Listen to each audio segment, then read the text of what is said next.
ഇരട്ടക്കൊലപാതക കേസിൽ ചെന്താമര കുറ്റക്കാരനാണെന്ന് കോടതി പറഞ്ഞിരിക്കുന്നു. നെന്മാറ പോത്തുണ്ടി സ്വദേശികളായ സുധാകരനെയും അമ്മ ലക്ഷ്മിയെയും കൊലപ്പെടുത്തിയ കേസിലാണ് വിധി. കേസിലെ ഏക പ്രതിയാണ് ചെന്താമര. പാലക്കാട് അഡീഷണൽ സെഷൻസ് കോടതിയുടേതാണ് വിധി. കൂടുതൽ വിവരങ്ങളുമായി കെ പ്രശാന്ത് ചേരുകയാണ്. പ്രശാന്ത്, നമ്മൾ ആകാംക്ഷയോടെ കാത്തിരുന്നാണ് സംസ്ഥാനം, രാഷ്ട്രീയ കേരളം ഒന്നടങ്കം ചെന്താമരയ്ക്ക് എന്ത് ശിക്ഷയായിരിക്കും ലഭിക്കുക എന്നറിയാൻ. എന്താണ് കോടതി പറഞ്ഞത്? മായ, കേസിൽ ഇപ്പോൾ ചെന്താമര കുറ്റക്കാരെന്ന് മാത്രമാണ് ഇപ്പോൾ കോടതി കണ്ടെത്തിയിട്ടുള്ളത്. അതിന്റെ അടുത്ത നടപടികൾ, അതായത് സ്വാഭാവികമായും ഒരു പ്രതി കുറ്റക്കാരെന്ന് കണ്ടെത്തി കഴിഞ്ഞാൽ പിന്നെ പ്രതിഭാഗത്തിനും അതുപോലെ തന്നെ പ്രോസിക്യൂഷനും പറയാനുള്ളത് കോടതി കേൾക്കും. അതിനുശേഷമായിരിക്കും ഇക്കാര്യത്തിൽ ഒരു വിധി, അതായത് ഏത് ശിക്ഷ എന്നുള്ളത് കൃത്യമായി കോടതി പറയുകയുള്ളൂ. ഈ ഘട്ടത്തിൽ ഏറ്റവും പ്രധാനപ്പെട്ടത് ചെന്താമര കുറ്റക്കാരനാണെന്ന് കോടതി കണ്ടെത്തിയിരിക്കുന്നു. അടുത്ത നടപടിക്രമങ്ങൾ ഇപ്പോൾ ആരംഭിച്ചിട്ടുണ്ട്. ചെന്താമരയുടെ കോടതി ഏതെങ്കിലും തരത്തിൽ പ്രതികരണം ഇക്കാര്യത്തിൽ എന്തെങ്കിലും പറയാനുണ്ടോ എന്ന് ചോദിച്ചിരുന്നു. പക്ഷേ ചെന്താമര ഒന്നും പറയാനില്ല എന്നാണ് കോടതിയിൽ പറഞ്ഞത്. കോടതിയിലേക്ക് ഹാജരാക്കുന്ന സമയത്തും ചെന്താമര വളരെ നിസ്സംഗനായി തന്നെയാണ് കോടതിയിലേക്ക് എത്തുന്നതും കോടതിയിൽ നിന്നതും ഒക്കെ തന്നെ അങ്ങനെയാണ്. 2025 ജനുവരി 27-നാണ് പോത്തുണ്ടി ബോയൻ നഗർ സ്വദേശികളായ സുധാകരനെയും അമ്മ ലക്ഷ്മിയെയും ചെന്താമര വെട്ടിക്കൊലപ്പെടുത്തിയത്. ഇതിനു മുൻപേ തന്നെ സുധാകരന്റെ ഭാര്യ സജിതയെ 2019 ചെന്താമര കൊലപ്പെടുത്തിയിരുന്നു. ആ കേസിൽ ചെന്താമരയ്ക്ക് ഇരട്ട ജീവപര്യന്തമാണ് അന്ന് കോടതി ചുമത്തിയത്, വിധിക്കുകയും ചെയ്തത്. ഇതിൽ ഏറ്റവും പ്രധാനപ്പെട്ട കാര്യം ചെന്താമരയും ഭാര്യയുമായി വഴക്കുകളുണ്ടായവർ അകന്നു കഴിയുമായിരുന്നു. ഈ വഴക്കിനൊക്കെ തന്നെ കാരണം അയൽവാസികളായ സുധാകരനും കുടുംബവുമാണ് എന്നുള്ളതാണ് ചെന്താമര ആരോപിച്ചത്. അതിന്റെ അടിസ്ഥാനത്തിലാണ്, അതിനൊരു പ്രതികാരമായാണ് സജിതയെ കൊലപ്പെടുത്തിയത്. സജിതയുടെ കൊലപാതകത്തിന് പിന്നാലെയാണ് ഇത്തരത്തിൽ സുധാകരനെയും അമ്മ ലക്ഷ്മിയെയും കൊലപ്പെടുത്തിയത്. അത് വലിയ തരത്തിൽ, അതായത് ഒരു കുടുംബത്തിന്റെ മുഴുവൻ അത്താണികളെ എല്ലാം തന്നെ ഇല്ലാതാക്കുന്ന സമീപനമാണ് ചെന്താമര എന്ന കൊടും കുറ്റവാളി നടത്തിയത്. പിന്നീട് ആ പെൺകുട്ടികൾ അനാഥമാകുന്ന അവസ്ഥയിലേക്ക് തന്നെ, ആ കുടുംബത്തെ മൊത്തം അനാഥമാക്കുന്ന ഒരു അവസ്ഥയിലേക്ക് ചെന്താമര എത്തുകയും ചെയ്തിരുന്നു. അതിനുശേഷം വിശദമായ ഒരു അന്വേഷണം ഈ കൊലപാതക ശേഷം നടത്തുകയും ചെന്താമര പിന്നീട് വലിയ തരത്തിൽ ഒളിവിലേക്ക് പോവുകയും ഒക്കെ ചെയ്തിരുന്നു. ഇതിനിടയിൽ ചെന്താമരയുടെ വസ്ത്രത്തിന്റെ അവശിഷ്ടങ്ങളും മറ്റും കണ്ടെത്തുകയും തുടർന്നുള്ള അന്വേഷണത്തിലാണ് ചെന്താമരയെ പിന്നീട് പിടികൂടുകയൊക്കെ ചെയ്തത്. ഏതായാലും ഈ കേസിൽ, ഈ കൊലപാതക കേസുമായി ബന്ധപ്പെട്ട് ഇതിലിപ്പോൾ ചെന്താമര കുറ്റക്കാരനാണെന്ന് ഇപ്പോൾ കോടതി, പാലക്കാട് ജില്ലാ അഡീഷണൽ സെഷൻസ് കോടതി കണ്ടെത്തിയിരിക്കുന്നു. അല്പസമയത്തിനകം തന്നെ ചെന്താമരയുടെ ആ ശിക്ഷ എന്താണ് എന്ന് സംബന്ധിച്ച വിവരം പുറത്തേക്ക് വരും.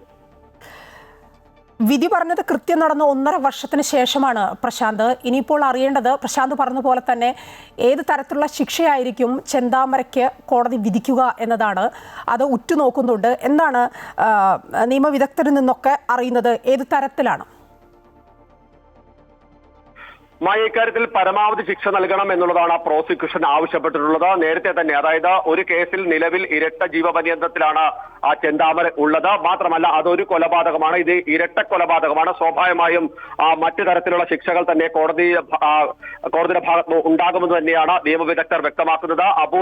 അപൂർവമായ തരത്തിൽ ഇത് പരിഗണിക്കണമെന്നൊരു ആവശ്യം പ്രോസിക്യൂഷൻ നേരത്തെ തന്നെ മുന്നോട്ട് വെച്ചിരുന്നു. മാത്രമല്ല, ഈ കൊലപാതകം നടത്തിയതിനപ്പുറത്തേക്ക് ഒരു കുടുംബത്തെ മുഴുവൻ ഇല്ലാതാക്കുന്ന തരത്തിലേക്ക്, 2 പെൺകുട്ടികളെ അനാഥമാക്കുന്ന തരത്തിലേക്കുള്ള നീക്കം ചെന്താമരയുടെ ഭാഗത്ത് ഉണ്ടായിട്ടുണ്ട്. അതുകൊണ്ട് തന്നെ ഒരു തരത്തിലും ഇക്കാര്യത്തിൽ വിട്ടുവീഴ്ച ഉണ്ടാകരുത് എന്നുള്ളതാണ്. പരമാവധി ശിക്ഷ ഇതുമായി ബന്ധപ്പെട്ട് നൽകണം എന്ന നിലപാട് പ്രോസിക്യൂഷൻ മുന്നോട്ട് വയ്ക്കുന്നു. അത്തരത്തിൽ തന്നെ കോടതിയുടെ ഭാഗത്തുനിന്ന് നിലപാടുണ്ടാകുമെന്ന് തന്നെയാണ് നിയമവിദഗ്ധരും പ്രതീക്ഷിക്കപ്പെടുന്നത്. ഏതായാലും നേരത്തെ സൂചിപ്പിച്ച പോലെ 1 വർഷത്തിന് ശേഷമാണ്, 1.5 വർഷത്തിന് ശേഷമാണ് ഇത്തരം ഒരു നടപടി, ഇപ്പോൾ ഈ കേസിൽ ഒരു ശിക്ഷ നടപടിയിലേക്ക് കാര്യങ്ങൾ എത്തിയിട്ടുള്ളത്. ഏതായാലും ഇന്ന് തന്നെ ഈ കാര്യത്തിൽ അല്പസമയത്തിനകം തന്നെ വിധി പറയാൻ, അതായത് ഏത് ശിക്ഷയാണെന്ന് അറിയാൻ കഴിയുമെന്നാണ് നമ്മൾ പ്രതീക്ഷിക്കുന്നതുമായ. പ്രശാന്ത്, ഈ ശിക്ഷ പറയുന്നതിന് മുമ്പ്, ഇപ്പോൾ ഈ കുറ്റക്കാരനാണെന്ന് കോടതി പറയുന്നതിന് മുമ്പ് തന്നെ കോടതി എന്തെങ്കിലും പറയാനുണ്ടോ എന്ന് പ്രതിയോട് ചോദിക്കുന്ന രീതിയുണ്ട്. അതുപോലെ ചെന്താമരയോടും ചോദിച്ചു എന്നാണ് കേൾക്കുന്നത്. ഒന്നും പറയാനില്ല എന്ന് പറഞ്ഞൊഴിഞ്ഞു ചെന്താമര. ഒരു അസാധാരണ വ്യക്തിത്വമാണ് ചെന്താമര, അല്ലേ?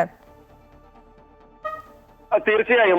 അതായത് നേരത്തെ നമുക്ക് ഒരുപക്ഷെ തോന്നിയേക്കാം ഇയാൾക്ക് മാനസിക പ്രശ്നങ്ങൾ ഉണ്ടെന്നൊക്കെ തോന്നിയേക്കാം. പക്ഷേ അതിനുശേഷമുള്ള നടപടിക്രമങ്ങളും കാര്യങ്ങളൊക്കെ തന്നെ കൃത്യമായ വ്യക്തിവൈരാഗ്യത്തിന്റെ പേരിലാണ് ചെന്താമര ഇത്തരം നീക്കങ്ങൾ നടത്തിയത്. മാനസിക നില ഭദ്രമാണ് എന്ന തരത്തിൽ, അതായത് ഒരു കുറ്റവാസനയുള്ള വ്യക്തിയാണ് എന്ന തരത്തിലാണ് ഇത്തരത്തിലൊരു നീക്കം സ്വാഭാവികമായും ഉണ്ടായത് എന്ന് തന്നെയാണ് കോടതി കണ്ടെത്തിയിട്ടുള്ളത്. നേരത്തെ അന്വേഷണ സംഘവും ഇക്കാര്യത്തിൽ തന്നെയാണ് നിലപാട് വ്യക്തമാക്കിയത്. കാരണം അല്ലെങ്കിൽ ഏതെങ്കിലും തരത്തിലൊരു പെട്ടെന്നുണ്ടായ പ്രകോപനത്തിന്റെ അടിസ്ഥാനത്തിലാണെങ്കിൽ സ്വാഭാവികമായും ഒരാളെ കൊലപ്പെടുത്തി, അതായത് തനിക്കെതിരെ അതായത് തന്റെ കുടുംബം തകർക്കാൻ അല്ലെങ്കിൽ ഭാര്യയുമായുള്ള വഴക്കിന് ആക്കം കൂട്ടിയതിന്റെ പേരിൽ സജിതയെ കൊലപ്പെടുത്തി. ആ കൊലപ്പെടുത്തിയ സാഹചര്യത്തിൽ സ്വാഭാവികമായും അത് അപ്പോഴുണ്ടായിരുന്ന ഒരു പ്രതികാര ബുദ്ധിയോ അപ്പോഴുണ്ടായ ഒരു പ്രശ്നവുമായിട്ട് കണക്കാക്കേണ്ടതാണ്. പക്ഷെ പിന്നീട് ആ പ്രതികാരം ഓർത്ത് വെച്ച് ആ ശിക്ഷാ കാലയളവിൽ നിന്ന് പുറത്തിറങ്ങുന്ന സമയത്ത് വീണ്ടും വന്ന് അതിന്റെ ബാക്കിയുള്ളവരെ കൊലപ്പെടുത്തുന്ന രീതി എന്ന് പറഞ്ഞാൽ കൃത്യമായ രീതിയിൽ ആസൂത്രണം നടത്തുകയും അതോടൊപ്പം തന്നെ വലിയ ക്രിമിനൽ സ്വഭാവം ഉള്ളത് കൊണ്ട് തന്നെയാണ് അത്തരമൊരു നീക്കമെന്ന് തന്നെയാണ്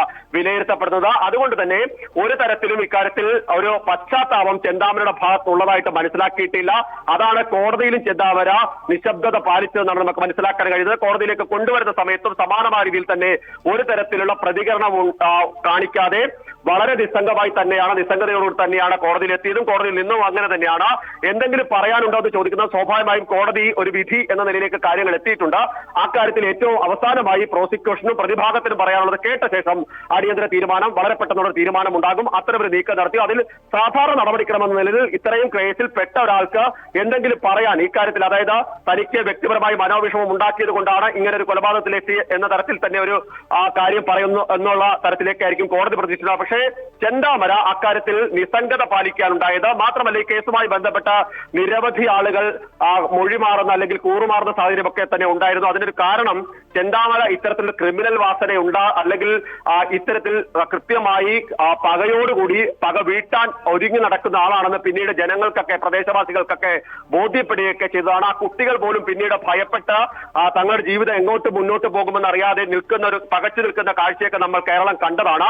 ആ ഒരു ഘട്ടത്തിൽ വളരെ കരുതലോടുകൂടിയാണ് പ്രോസിക്യൂഷൻ അവസാന നിമിഷങ്ങളിൽ ഈ കേസിലേക്ക് ഇടപെട്ട് കൃത്യമായ നിലപാടുകൾ മുന്നോട്ട് വെച്ച് കൃത്യമായ അന്വേഷണം നടത്തി കൃത്യമായ തെളിവുകൾ ശേഖരിച്ച് പരമാവധി ആളുകളുടെ മൊഴികൾ രേഖപ്പെടുത്തി മുന്നോട്ട് പോവുകയൊക്കെ ചെയ്തതാണ്. ഏതായാലും അല്പസമയത്തിനകം തന്നെ ചെന്താമരയ്ക്ക് എന്ത് ശിക്ഷയാണ് ആ കോടതി നൽകുന്നതെന്ന് അറിയാൻ കഴിയുമായ